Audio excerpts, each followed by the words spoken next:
तो आज जो क्लासरूम है लेक्चर मेरा, आज मैं उसको रिकॉर्ड कर रहा हूँ आप सबके लिए। टॉपिक का नाम है source document and accounting vouchers. अच्छा, अकाउंटिंग जो है, जो भी हम बुक्स ऑफ अकाउंट्स बनाते हैं, फॉर एग्जाम्पल उसमें जो भी रिकॉर्डिंग करते हैं, फॉर एग्जाम्पल जर्नल में हमने कोई ट्रांजैक्शन रिकॉर्ड कर ली, कोई चीज़ हमने बेची, कोई चीज़ खरीदी, कोई हमने एसेट को बेचा, कोई एक्सपेंस किया, कोई इनकम की, यानी हर एक ट्रांजैक्शन जो हम अपने बुक्स में रिकॉर्ड करते हैं, उन ट्रांजैक्शंस को रिकॉर्ड करने के लिए हमारे पास कोई ना कोई एक एविडेंस होना चाहिए। यानी on the basis of evidence ही हम कोई ट्रांजैक्शन रिकॉर्ड करते हैं। जनरली देखो, जब हम कोई चीज़ किसी को बेचते हैं, खरीदते हैं, तो एक बिल लेते हैं। वो बिल क्या होता है? वो बिल होता है एक प्रूफ कि दो लोगों के बीच कोई ना कोई ट्रांजैक्शन हुई है, और उसी ट्रांजैक्शन के बेसिस पे हम ट्रांजैक्शन को रिकॉर्ड करते हैं। तो वो जो हमारे पास एविडेंस है, उसी को हम कहते हैं source document.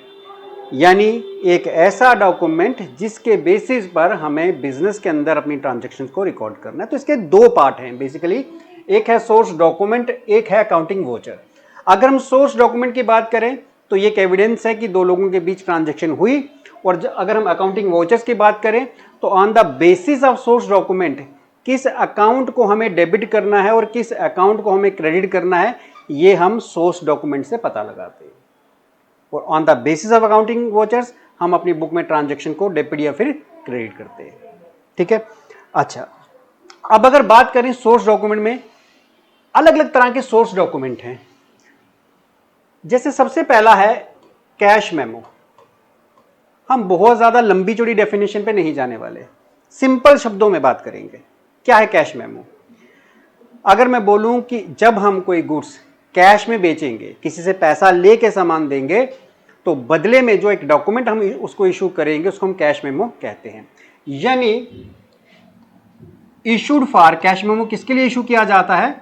Issued for cash sales. Cash की जितनी भी सेल्स हैं हमने कैश में की, उसके लिए जो डॉक्यूमेंट इशू किया जाएगा उसको हम कहते हैं कैश मेमो। इस डॉक्यूमेंट के अंदर पूरी डिटेल होती है, क्या प्रोडक्ट है, क्या क्वांटिटी है, कितना प्राइस लगा है, वो सारी डिटेल इसके अंदर होती है। तो जब भी हम कोई चीज़ कैश में बेचेंगे तो जो डॉक्यूमेंट इशू किया जाएगा सेलर के द्वारा, जो सेलर इशू करेगा, उसको हम कहते हैं कैश मेमो। कोई डाउट इस पे? पक्का? चलिए, अब हमने बात की कैश मेमो तो सिर्फ कैश सेल पे। अगर उधार पे कोई हो तो, अगर मैंने कोई चीज़ उधार में बेची तो कौन सा डॉक्यूमेंट इशू होगा? तो याद रखना, जब हम कोई चीज़ उधार पे बेचेंगे तो जिस डॉक्यूमेंट को हम इशू करेंगे उसको कहते हैं इनवाइस या फिर बिल। अब बोलोगे सर ये दो अलग हैं ये कि एक ही है? ये एक ही पेज का टुकड़ा है, एक के लिए इनवाइस है और एक के लिए बिल है। किसके लिए इनवाइस है, किसके लिए बिल है, अभी बात करेंगे उसकी। तो इनवाइस या बिल, सबसे पहला ये कब इशू होता, कब इशू किया जाता है? इशूड फॉर किसके लिए? अगर हम कोई चीज कैसे बेचेंगे? क्रेडिट में बेचेंगे। तो एक जो कागज का टुकड़ा जिसको हम इनवाइस भी कहते हैं और बिल भी कहते हैं, फॉर सेलर, अगर मैं सेलर की बात करूं तो वो जो उसने डॉक्यूमेंट इशू किया उसके लिए वो उसको बोलेगा क्या? इनवाइस। और बायर के लिए, जिसने उधार में खरीदा, बायर जिसने उधार में खरीदा, वही कागज का टुकड़ा उसके लिए बन जाएगा बिल। तो हमने एक चीज सीखी कि कैश सेल के लिए जो डॉक्यूमेंट इशू किया जाता है उसको कहते हैं कैश मेमो, और उधार यानी क्रेडिट सेल के लिए जो डॉक्यूमेंट इशू किया जाता है उसको क्या कहते हैं? इनवाइस या फिर बिल। कोई डाउट? पक्का? ठीक है। अब बात करते हैं नेक्स्ट डॉक्यूमेंट की, that is receipt. What is receipt? देखिए, जब हम किसी को पैसा देते हैं, किसी को बदले में हमसे कुछ एक एविडेंस लेते हैं, भैया पैसा दिया, कोई एविडेंस दो, वो हमें क्या देता है? हम क्या कहते हैं? भैया क्या दे दो? रिसिप्ट दे दो। इसका मतलब रिसिप्ट किसके लिए है? रिसिप्ट होता है जब कोई हम पैसा रिसीव करते हैं, क्या? Document issued at the time of receipt of cash या फिर चेक। फॉर एग्जाम्पल, किराएदार ने मुझे किराया दिया, मैंने क्या इशू कर दिया? रिसिप्ट। स्कूल में आपने फीस दी, स्कूल वालों ने आपको क्या इशू कर दी? रिसिप्ट। यानी जब हमें कोई पैसा देता है, चाहे वो चेक के फॉर्म में हो या कैश के फॉर्म में, तो बदले में जो डॉक्यूमेंट हम इशू करेंगे उसको हम क्या बोलते हैं? रिसिप्ट। फॉर एग्जाम्पल, लैंडलॉर्ड को रेंट पे कर देना या स्कूल की फी पे कर देना, इन सब के लिए जो डॉक्यूमेंट आपको रिसीव होता है या डॉक्यूमेंट आपको इशू किया जाता है उसको हम क्या कहते हैं? रिसिप्ट। बात समझ आ गई? क्लियर है? कोई डाउट नहीं? नेक्स्ट वर्ड जो हम पढ़ेंगे वो है पे इन स्लिप। व्हाट इज पे इन स्लिप?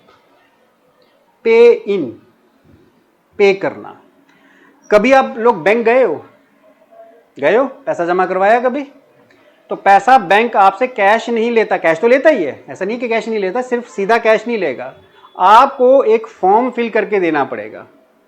बैंक की तरफ से एक फॉर्म आपको दिया जाता है, उस फॉर्म को आपको क्या करना है? फिल करना है। उसके अंदर लिखना पड़ता है आपका नाम, जिस अकाउंट नंबर में पैसे जमा कराने हैं अकाउंट नंबर, और पूरी जो कैश की डिटेल, ये कैश या चेक की जो भी डिटेल होगी वो आपको उसके अंदर लिखनी पड़ेगी। तो बैंक बेसिकली आपको एक डॉक्यूमेंट इशू करता है, किसके लिए? कैश या फिर चेक जमा करवाने के लिए बैंक के अंदर। उसको हम क्या कहते हैं? पे इन स्लिप। तो पे इन स्लिप इशूड कौन करता है? By bank. किसके लिए? फॉर डिपॉजिटिंग, किसके लिए? डिपॉजिटिंग कैश या फिर चेक। तो वो जो डॉक्यूमेंट जो बैंक इशू करता है किसके लिए? कि आप कैश या चेक बैंक में जमा करवा सको, जिसका कि एक काउंटर फाइल होता है, एक पार्ट बैंक अपने पास रखता है और एक आपके पास रहता है फॉर प्रूफ। उस चीज को हम कहते हैं, उस डॉक्यूमेंट को हम कहते हैं पे इन स्लिप। कोई डाउट किसी को? पक्का? ठीक है। अच्छा, एक और डॉक्यूमेंट होता है जो बैंक ही इशू करता है, जिसको हम क्या कहते हैं? चेक। अब चेक कौन इशू करता है? कौन इशू करता है भाई? इशूड बाय, ये भी आपको बैंक इशू करता है। किसको? अपने जो भी कस्टमर हैं। किसके लिए? For withdrawing cash from bank. यानी एक ऐसा डॉक्यूमेंट है जो किसी को ऑथराइज कर सकता है कि वो बैंक में जाकर मेरे अकाउंट से वो पैसा निकाल सकता है। जिसका भी मैंने चेक के ऊपर नाम लिखा है उसको वो ऑथराइज करता है। मैं बैंक को ऑथराइज करता हूं कि आप उस बंदे को जिसको मैंने ऑथराइज किया, भाई जाओ जाकर बैंक में मेरे अकाउंट से पैसा निकलवा लो। वो जो डॉक्यूमेंट इसको दिया गया उसको हम क्या कहते हैं? चेक। तो बैंक इशू करता है किसके लिए? For withdrawal of cash. कोई डाउट? पक्का? चलिए, नेक्स्ट जो वर्ड है बहुत कंफ्यूजिंग वर्ड है, काफी सारे बच्चे इसको लेकर कंफ्यूज रहते हैं, वो है डेबिट नोट। पहले मैं लिख देता हूं डेबिट नोट कौन किसको इशू करता है? Issued by purchaser to seller. यानी परचेजर किसको इशू करता है? पहले तो सेलर को। अब है क्या डेबिट नोट? सपोज करो कि आपने कोई सामान उधार में खरीदा। आपने क्या किया? कोई सामान उधार पे लिया। मैं एग्जांपल लेता हूं कि मैंने कोई परचेज की 20,000 की उधार पे। किससे? राम से। मैंने राम से क्या कर लिया भाई? उधार ले लिया, कुछ सामान खरीद लिया। अब बाद में पता चलता है कि ये जो सामान मैंने 20,000 का खरीदा, 20,000 का सामान खरीदा, इसमें से 5,000 का सामान तो डिफेक्टिव है, वो तो खराब है, खराब क्वालिटी का है। क्या करूंगा? उसको वापिस करूंगा। क्या करूंगा? वापिस करूंगा। ठीक है, अब मुझे वो 5,000 का सामान वापिस करना है। अच्छा, राम को मैंने यहां पर लिख दिया क्रेडिट में। क्यों क्रेडिट में लिख दिया? क्योंकि राम मेरे लिए एक लाइबिलिटी है। लाइबिलिटी क्यों है? क्योंकि मैंने उससे उधार में 20,000 का सामान खरीदा है, तो राम मेरे लिए एक लाइबिलिटी बन गई। कितने की? 20,000 की। बराबर है। लेकिन अगर मैं उसको 5,000 का सामान वापिस कर दूंगा तो क्या तब भी मुझे 20,000 देना है क्या? नहीं, तब मुझे कितना देना है? बैलेंस कितना? 15,000। तो मैं राम को क्या बोलूंगा? भाई ये सामान वापस कर रहा हूं, तो जो क्रेडिट था 20,000 का, अब 5,000 का सामान वापस कर दिया, तो आपको मैं क्या करूंगा? अब मैं आपको कर दूंगा डेबिट। अकाउंट्स में ऐसा ही होता है, जब कोई चीज हमें माइनस करनी है तो एक कैंसिलेशन की या फिर रिवर्स एंट्री होती है। रिवर्स एंट्री या कैंसिलेशन एंट्री का मतलब क्या? कि अगर पहले आपने उसको क्रेडिट किया है तो उल्टा कर दो। क्या कर दो? डेबिट कर दो। तो मैं उसको क्या बोलूंगा, भाई मैंने आपको क्रेडिट किया था क्योंकि आप मेरी लाइबिलिटी थे, आप मेरे लिए 20,000 की, लेकिन सामान वापस करने से मेरी 5,000 की लाइबिलिटी कम हो गई, तो मैं आपको क्रेडिट के बजाय क्या कर रहा हूं, डेबिट कर रहा हूं, इसीलिए मैं आपको क्या कौन सा नोट इशू करूंगा, डेबिट नोट। बात समझ आ गई। अच्छा, किसने किसको इशू किया, परचेजर ने किसको इशू किया, सेलर को डेबिट नोट। ठीक है, ये कहते हुए कि I am debiting your account, जो आपका अकाउंट पहले क्रेडिट था, आई एम डेबिटिंग। वापसी में सेलर भी इसको एक नोट इशू करेगा, जब वो एक्नॉलेज करेगा हाँ भाई आपने जो सामान भेजा वाकई में डिफेक्टिव है, तो मैं भी आपको एक नोट वापस भेज रहा हूं, जिसको हम क्या कहते हैं, क्रेडिट नोट। याद रखना, सेलर ये एक्नॉलेज करेगा हाँ ये चीज गलत थी, तो जो आपने मेरा पैसा देना था, अब आपका अकाउंट देखो, अगर राम का अकाउंट यहां पर डेबिट हुआ, क्रेडिट हुआ है, तो वहां पर डेटर का अकाउंट क्या हुआ होगा, डेबिट। फिर समझो कि एक परचेजर है और दूसरा कौन है, सेलर है। जब परचेजर कोई गुड्स वापस करेगा सेलर को, तो जो नोट इशू करेगा उसको क्या कहते हैं, डेबिट नोट। और जब सेलर वापस करेगा, वही सेलर एक्नॉलेज करेगा कि हाँ भाई मैं आपसे इतना पैसा कम लूंगा क्योंकि आपने गुड्स वापस कर दी, तो वापसी में जो नोट इशू करेगा उसको क्या बोलेंगे, क्रेडिट नोट। बात समझ आ गई। अच्छा, परचेजर के लिए स्टॉक कम हो गया ना, क्या हुआ, परचेजर के लिए स्टॉक कम हो गया क्योंकि इसने ये स्टॉक क्या कर दिया, इसको दे दिया, तो इसका स्टॉक क्या हो जाएगा, मुझे बताओ क्या हो जाएगा, डिक्रीज हो जाएगा, कम हो जाएगा। लेकिन सेलर का स्टॉक क्या हो जाएगा, बढ़ जाएगा, क्योंकि स्टॉक उसके पास क्या आ गया, वापिस आ गया। इसकी लाइबिलिटी कम हो जाएगी, लाइबिलिटी कम हो जाएगी, लेकिन इसके क्या कम हो जाएंगे, डेटर मतलब एसेट्स कम हो जाएंगे। इसकी परचेज क्या हो जाएगी, कम हो जाएगी ना, 20,000 की परचेज थी अब 15 की रह गई, और इसकी क्या कम हो जाएगी, इसकी सेल्स कम हो जाएगी। कोई डाउट, क्लियर है। अब आते हैं अकाउंटिंग वोचर्स पे।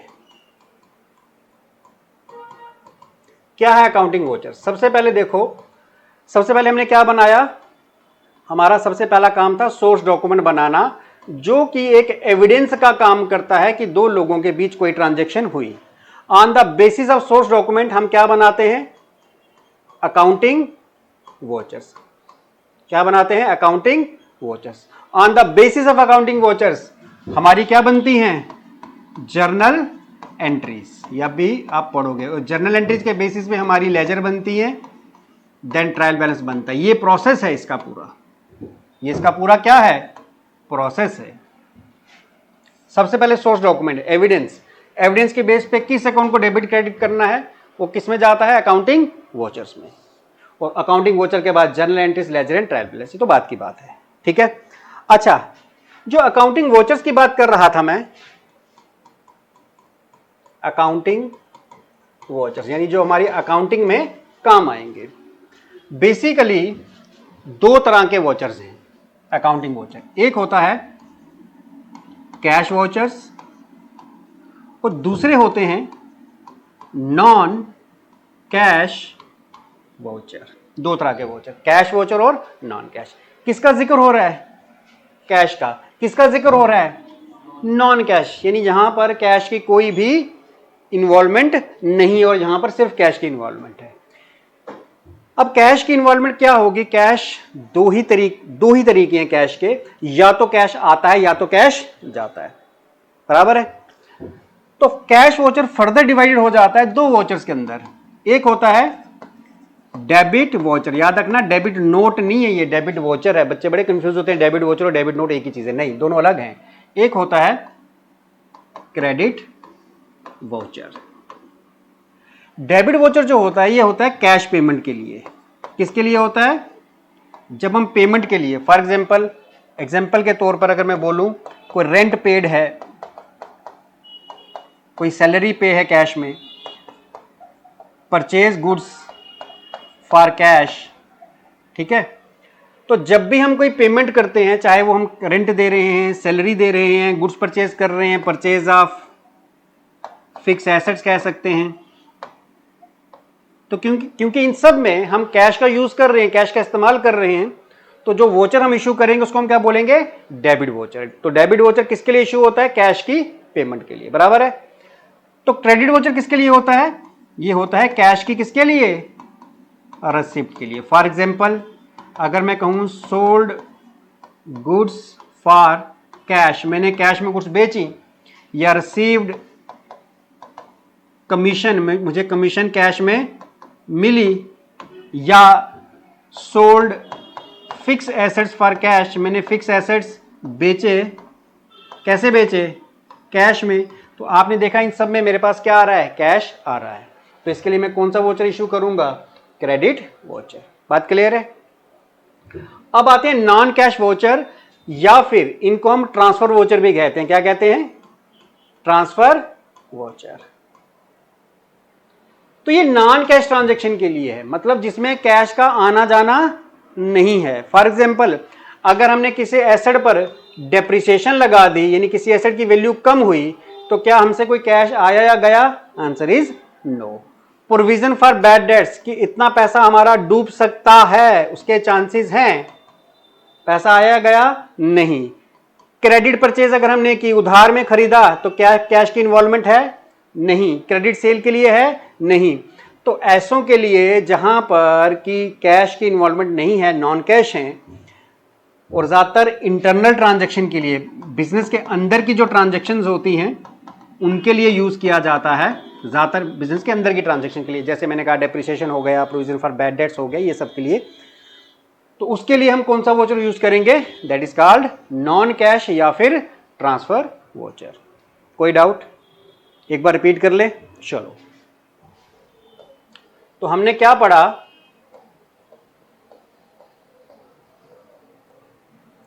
Source document and accounting vouchers. Source document एक एविडेंस कि दो लोगों के बीच एक ट्रांजैक्शन हुई, और अकाउंटिंग वोचर उस एविडेंस के बेसिस पर किस अकाउंट को डेबिट या क्रेडिट करना है। कैश मेमो किसके लिए इशू किया जाता है, इशू फॉर कैश सेल। उधार में अगर आपने कोई बेचा है सामान, तो क्या इशू किया जाएगा, इनवाइस या बिल। सेलर के लिए वो इनवाइस रहता है, बायर के लिए क्या रहता है, बिल। रिसिप्ट जब आप किसी को पेमेंट करते हो और बदले में आपको एक डॉक्यूमेंट मिलता है, उसको हम क्या कहते हैं, रिसिप्ट। लैंडलॉर्ड को रेंट दे देना, स्कूल की फीस दे देना, ये आता है उसमें। पेन स्लिप यानी जिस डॉक्यूमेंट से आप बैंक जाकर अपना चेक या कैश जमा करवाते हो। बैंक आपको जब भी पैसा जमा करवाना है या चेक जमा करवाना है, बैंक आपको एक फॉर्म सा देता है, फिल करना होता है, आपको डिटेल लिखनी होती है, उसी को हम कहते हैं पेन स्लिप। यानी किसकी काम आती है, कैश या फिर चेक बैंक में जमा कराने के लिए।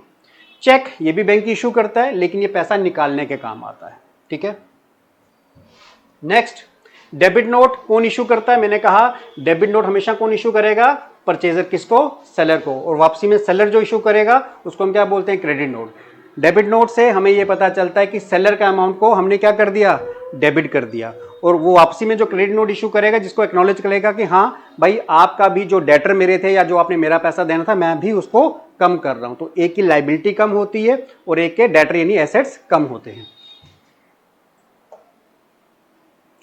देन ये मैंने उसी की बात की थी, डेबिट नोट क्रेडिट नोट, कि परचेजर के लिए उसकी परचेजेस कम हो जाती हैं, सेलर के लिए सेल कम हो जाती है।